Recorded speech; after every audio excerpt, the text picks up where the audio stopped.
Booster? Hey, bro. Gah! Bats! Booster! Together! Wow, well, this is great. This is just awesome. You never said you and Booster were friends. It never came up. A consummate professional like you, friends with a dilettante like Booster? You're both my friends, okay? You're more of a work friend, and Booster is more of a fun friend. What's more fun than fighting crime?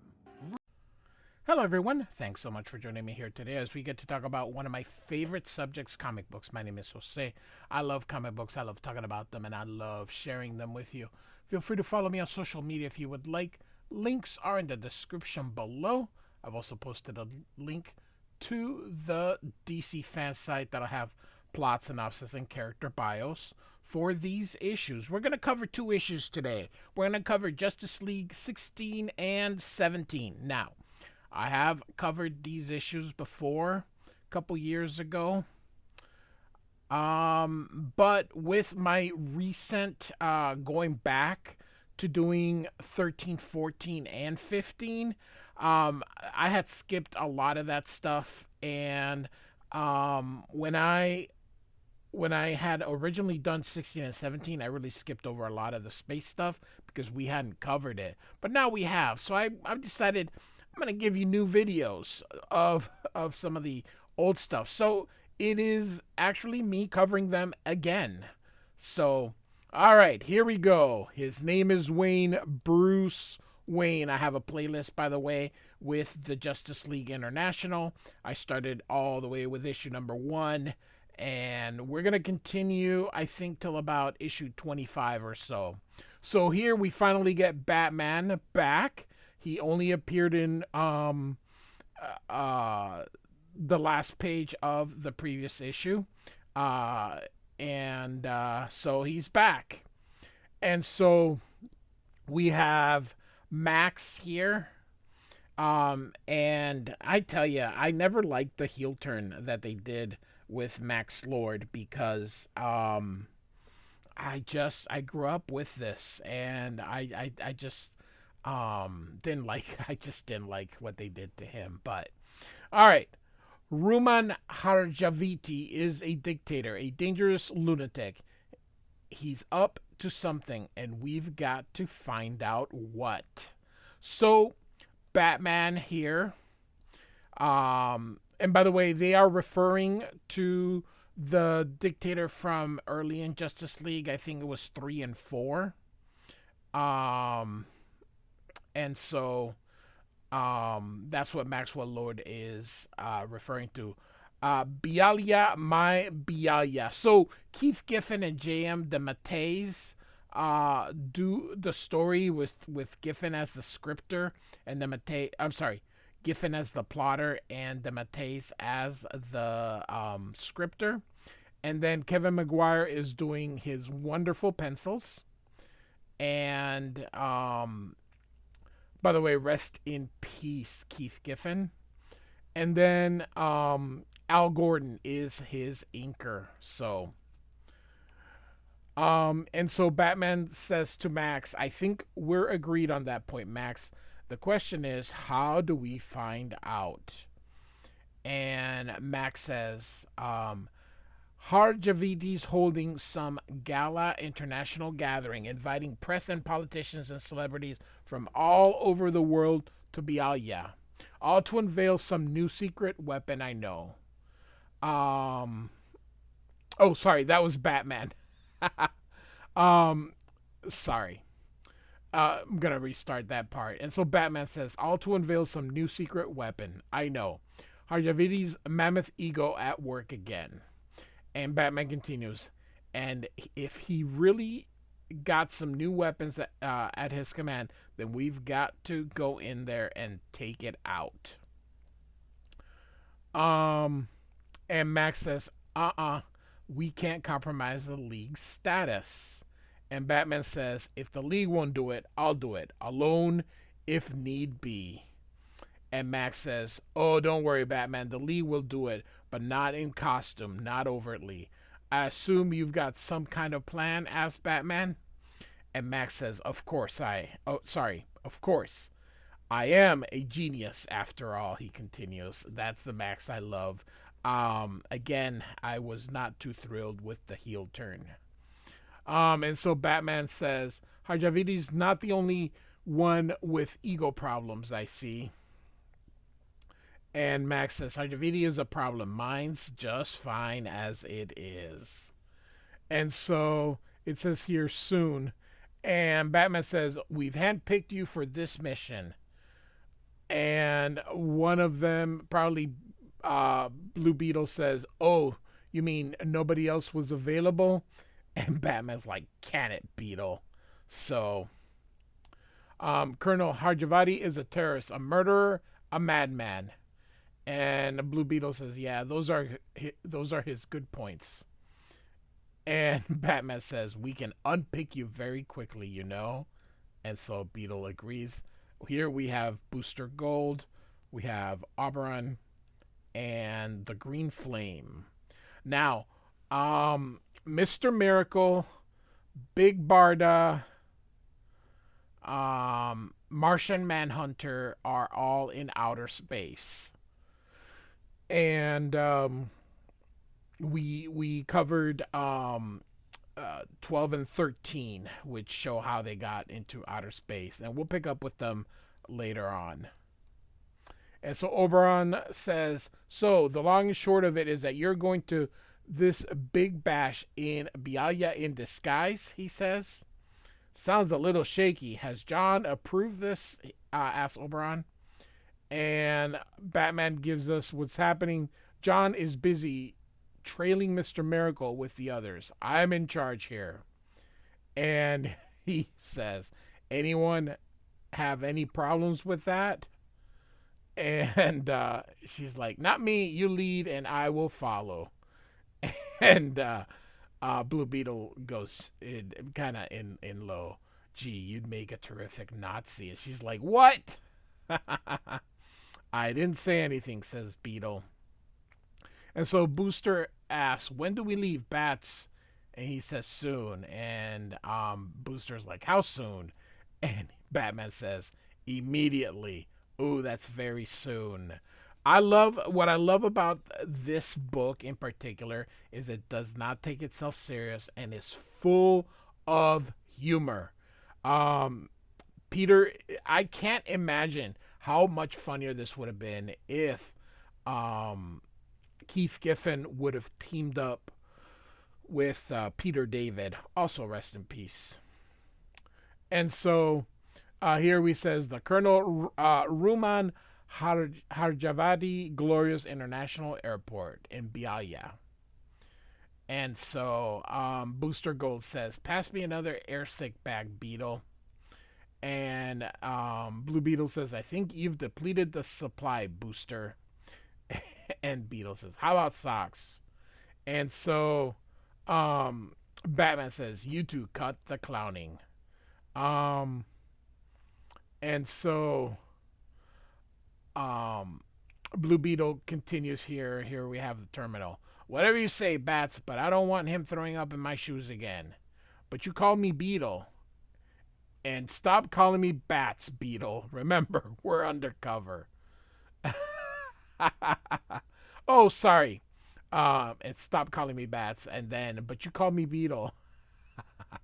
Oh my God, I read it wrong. It was here, then here, then here. My bad. A break here. So that is my bad. That's even funnier. Stop calling me Bats. All right. And so Batman says, I'm going to be calling you Dead Man in a minute. Now split up. And so here is the Green Flame. And she says, I feel a little silly in this getup. Does Bruce Wayne always travel with bimbos? And Batman says, so they tell me. So Batman is pretending to be Bruce Wayne. And she says, I can't believe Wayne let you pass yourself off as him. And Batman says, he owed me a favor. I called it in. And Green Flame says, well, it's a good disguise. Wayne's a good looking man. And Batman says, I'll be sure to tell him when I see him. So this guy calls, Mr. Wayne, so pleased to have you in Bialya again. And Bruce Wayne says, this is my traveling companion, Miss Bitsy O'Brien. Bitsy, this is Abdullah Abdul of the Bialyan State Department. And she's like charmed, I'm sure. One of the great things about Kevin Maguire is that hardly anybody has their mouth closed. Or if they do, there's like an expression. It's not just a straight, just a straight mouth. And it's something I try to emulate on a comic book that I'm working on that I hope to publish online next year when all 6 issues are done. I wanna complete it, and I've got 3 done and 3.5. So I'm hoping to be able to publish it for free online. And Abdul says, Mr. Wayne has brought many American dollars into Bialya, miss. And when he comes to visit, we like to do, how you say, roll out the red barrel.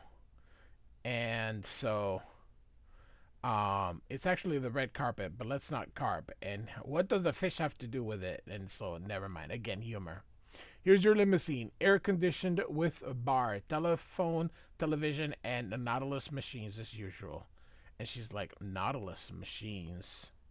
And so Batman says, Abdul, 2 associates of mine will be picking up our baggage. See to it they reach the hotel in one piece. And Abdul is like, of course, anything for you, Mr. Wayne. Everything will be taken care of. And if there are any problems, call immediately. And so the Green Flame says, like, something about Brown knows this thing. I thought Bialyans hate the U.S. And here comes something that is very, very true. And Batman says they do, but they're very fond of the American dollar. Isn't that right? One thing, socialists and communists and everything. Oh, we hate. Oh, but we sure love money. And so here are Beetle and Booster Gold. And I don't know which one's which. I will assume that this is Blue Beetle here and this is Booster Gold. So until I know further. And so Blue Beetle says, this never happens on Mission Impossible. And Booster asks, what never happens? This, I mean, really, picking up his luggage, Peter Lupus would never take it. And Booster says, from Batman, he'd take it. Besides, Beetle, okay, yep.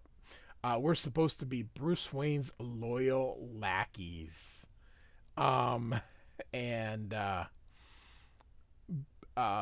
Beetle says, hey, didn't you hear Bruce before? User are fake names. What's yours again? And he says, Boar Harsh. And he goes, it was Max's idea. Well, Bjarge, baby, just remember to call me George Bailey. Of course, that is from the movie Oh God, You Devil. And no, not Oh God, You Devil. Oh my God, the Christmas movie. It's a Wonderful Life. Oh, which here it is.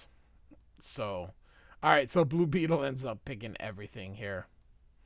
And it would be if you'd help me with the damn luggage, says Booster. And Abdul says, you there, how dare you let Mr. Wayne's bags fall to the floor? And Beetle is like, pardon? I, Abdullah, am here to see that you do your job and do it correctly. Now come. And Beetle's like, the nerve of that guy. And Booster says, don't sweat it, George. And be sure to send my best to Mary and the kids. So, all right. So now we are going to pick up a few scenes in outer space. And who do we have talking? So we have Lord Manga and Elrond here. And so Lord Manga says, just what we need, a prisoner. I don't want to take prisoners. The cluster doesn't need prisoners. And Elrond says, it was an accidental acquisition, Lord Manga. He was just sort of there when we departed Earth. And I think they're talking about Mr. Miracle. And Lord Manga says, and you say, Elrond, that you believe he's one of the planet's paranormals? And Elrond says, he calls himself Mr. Miracle. And he continues, he's either paranormal or, and Lord Manga says, or what? Sorry, my lord, I couldn't come up with a suitable punchline.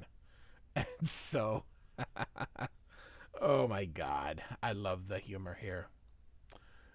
And well, where is our paranormal? Is that him down there? The one with the hose nose and the pop eyes? That means here. No, my lord, Mr. Miracle is the one sleeping there with the cape. Most of these Earth paranormals are obsessed with capes. By the way, I really love Mr. Miracle's costume. Red, yellow, and green, I think, is awesome. And so, Manga says, he's not very impressive looking, is he? But still, he might have some value. And Elrond says, might I suggest a mind probe, my lord? And Manga's like, you might. Then you considered it, asks Elrond. Consider the suggestion approved. And Elrond says, consider the approval appreciated, my lord. And so they continue with this. Consider your appreciation. Oh, enough of that. Find out all you can about him. Keep him sedated and call me informed of all. And so another one says, my lord, yes, S3E3, you're needed on the bridge. And Manga's like, oh, I was hoping I could go to my quarters now and talk out loud to myself. Ah, well. I just love, like I said, this book does not take itself seriously. And so Manga says, and how long have they been following us? And so they're referring to Barda and Nort, who's a Green Lantern, and a Martian Manhunter. And the robot says, I can't say for sure. They just showed up in our screens. Our sensors indicate the presence of a power ring on that vessel, which indicates a Green Lantern. And Manga's like, again, what manner of vessel is it?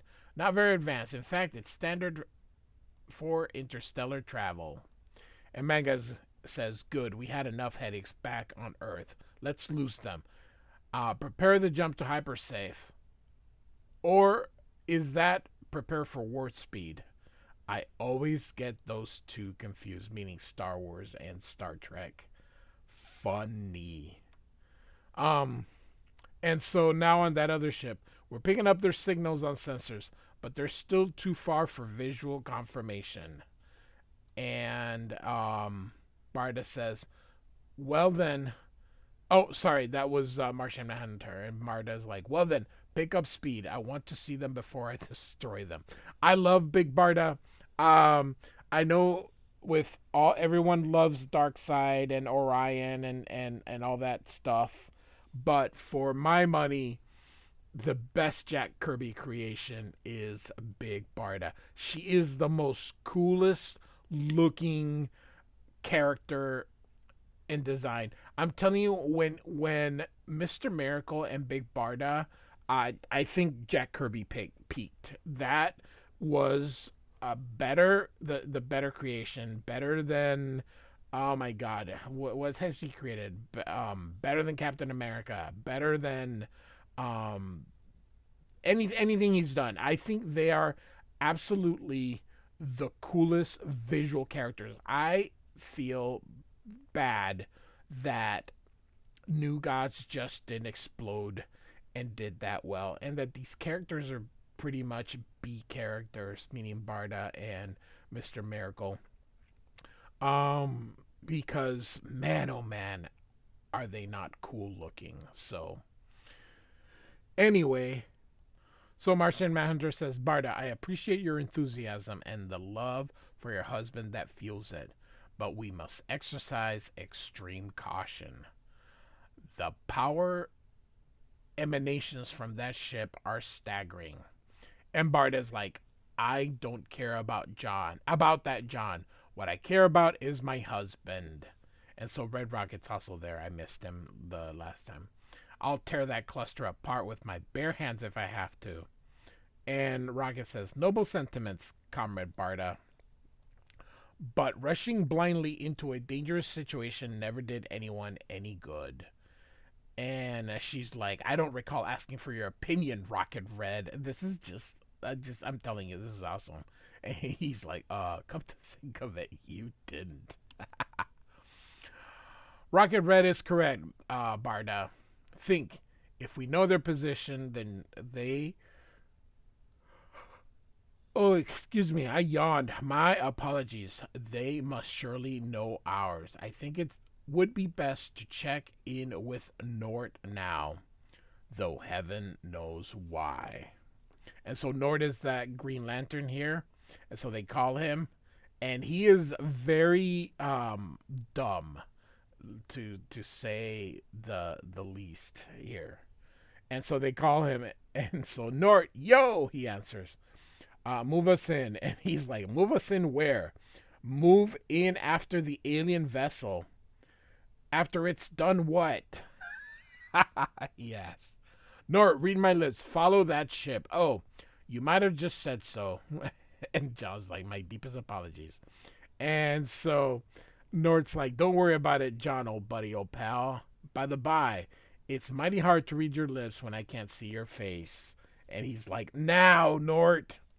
And so, Nort says, I like that, John, but he sure gets mighty testy sometimes. And so he does his thing there and gets right in there. And they're like, that cluster ship's up ahead. I wonder what they're glowing. And Barda looking concerned. I love it. John, what's happening over there? And Rocket says, Hokey Smoke, you don't think it's going to explode, do you? And John's like, according to my instruments, they're prepared to jump into hyperspace or go to warp drive. Something like that. That is funny. And so it does. Damn.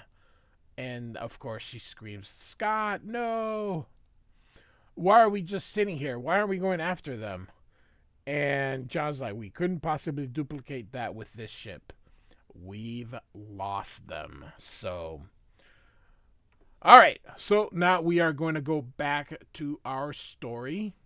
And so I think I am going to just do the one issue for time reasons, because I'm already at 22 minutes and I don't like not reading this book. I started narrating a lot, but there's so much funniness in this book. And part of the reason I'm covering JLI is because it's funny. So I do want to cover the funniness. So I could narrate, but you miss a lot of Giffen's and DeMatteis' wonderful storytelling. So we're just gonna cover this issue. Anyway. The Green Flame says, you think the room is bugged? And Batman's like, of course it is. Sorry about that. I hit the pause button accidentally while doing this. So I'm just going to start again. You think the room is bugged? And Batman says, of course it is. But I've already taken care of that. An electronic scrambler that feeds them snatches of innocuous conversation. And she's like, you do think of everything, don't you? And he's like, I do. And so Green Flame asks, what about Colonel Harjavti? Do we find out what he's up to? And Batman's like, at the moment, we don't. We need the cover of darkness. And she's like, I like the darkness, don't you? And Batman's like, yes, I feel at home there. Daylight makes me feel too exposed. Again, look at the wonderful expressions on them. Well, there's nothing wrong with a little exposure, especially between two friends. And Batman's like, but I only met you yesterday. And she's like, I like you, Batman. You turned me on. And he's like, Miss DaCosta, please remember that I'm wearing a disguise. Underneath this, I assure you, I'm ugly as sin.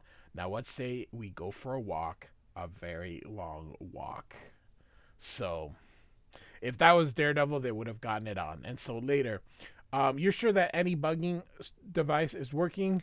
And Batman's like, of course it's working. Then how come the Beetle's still here? Get it? Anti-bugging Beetle? And he's... I'm telling you. See, I can't narrate because I'd skip too much. We got it. We're just waiting for the funny part, he says. And Batman is like, look, I handpicked you two for this mission. Either get serious or I'm shipping you home. And one goes, you'll go broke on postage. And you're going first, Beetle. George, the name is George. So, Flame, I will check out the night scene. They expect Bruce Wayne to be out wandering the city with a beautiful woman on his arm. We'll see what the word on the street is. And Booster's like, are we going too? And Green Flame's like, boys, please. I don't think there's enough of me to go around. Besides, who'd let you two into a nightclub looking the way you do? And Beetle is like, then I trust you've got some secret mission for us. Something so dangerous, so exciting that few men alive would ever risk it. And Batman says, no. Then what do we do? Oh my goodness. What you are told. That is just so funny. I also like the feathering here. Or just straight up hatching. No cross hatching, just hatching that. And so Flame is like, ta-ta, cheerio, see you in the funny papers. Go soak your head. This never happens to James Bond, says Booster. James Bond just left. What you're looking at here is pure Abbott and Costello. For all you younger people, that was a funny people during the 40s and 50s, I think. So, all right. And so now we are at our bad guys' place here. And so in their native language, that's what these things are. My dear, please don't misunderstand. It's just that this plan of yours, kidnapping these diplomats, seems a trifle reckless. And so the woman here says, coming from you, Rumaan, those words are almost laughable. And he's like, you laugh at me? I simply meant, darling, that you have been equally bold in the recent months. Why, your very plan you're unveiling so publicly tomorrow night. Bold is one thing, my dear. Reckless is quite another. And so the woman, and we'll see who she is later. You worry too much, Rumaan. Have I steered you wrong yet? Could you have ever appropriated your secret weapon without me? And he says, I must admit that you have been a great help to me, my dear, in many ways. Your organization is quite formidable. And she says, my organization is nothing without me. Rumaan, don't ever forget that, and don't ever underestimate me. Many men have underestimated the Queen Bee and lived to regret it. So there you go. That is her name, Queen Bee. Very, I don't know, but, and so the Colonel continues, believe me, my dear, you are one woman that Colonel Rumaan Harjavti will never underestimate. And she goes, you're drooling again. It's very unbecoming. And so for the sake of time, these 2 pages that are coming up, I'm going to narrate here. So they're coming back. And so she still wants to get on with him. And so she's like, oh, well, there's better things we can. And then they walk into the room and she goes, who the hell are you? But of course, it's Abdul. And they have been looking for stuff here. And she's like, do you have any idea? And he's like, just tells her to calm down and turns off the light. All of a sudden, pow, pow, ouch. And then black, she turns on the light and he has knocked everybody out. And so she asks, what next? And he goes, now we get ourselves some new identities. I have someone very appropriate in mind. What about Beetle and Boosters? And Batman says, they may act like Heckle and Jekyll sometimes, but they wouldn't be in the league if they couldn't take care of themselves. And so here we are at the palace here, and Maxwell Lord is in there, And of course, that excites the colonel here. And while they go mingle here, he tells him, "Hey, make sure you follow him. He's got ties to the League." I love the difference from "oh" to all of a sudden the serious face that is. And so he says here, if he steps 1 inch out of line, kill him. And so the Queen Bee is with this guy here, and his name is Jack O'Lantern. And so you're gonna see here that so they don't think much of the colonel here, and he's like, we procured that idiot's secret weapon for him, and she's like, with my help. I haven't forgotten that. I respect you, but that's more than I can say for Colonel Yo-Yo down there. I love how this is done, where she interrupts, but then it continues here. You and all those who recruited from the Global Guardians must bide your time, Jack. Bear with me, and you'll find that I'm far better mistress than he was a master. Now I must join him. It's almost time. And so this lady comes through, and I don't know who they were. I'm quite sure. Unfortunately, I don't know who these Global Guardians were. So you'll have to use that website to find out more about them. So, all right. So here we go, and he is going to bring in a weapon that's going to make his country powerful. And here we go. I wonder if this is supposed to be Burt Reynolds or something. And so he's about to unveil, and everyone is like, what? And it's Wajina the Thunderer. He did not die. He is actually all injured still from, I think, issue 4 of Justice League. And of course, they're all like, oh, he's okay. And he is coming as he's talking to. He touches him, which of course burns him. And she goes, and he goes, have I done well, mistress? And she's like, you've done your job. I can ask no more. Ladies and gentlemen, the king is dead. Long live the queen. That is a very wow. And so that concludes the issue. You know, we spent 30 minutes. I just don't want to do 60 minutes on this. I think people would check out on a 60-minute video for 2 issues. But I love this. I love Justice League International. I really do. So, all right. So, JLI number 15, Keith Giffen, J.M. DeMatteis, a story. Kevin Maguire, great penciler, and Al Gordon is his inker. Like and subscribe. I do thank you so much for listening. Goodbye.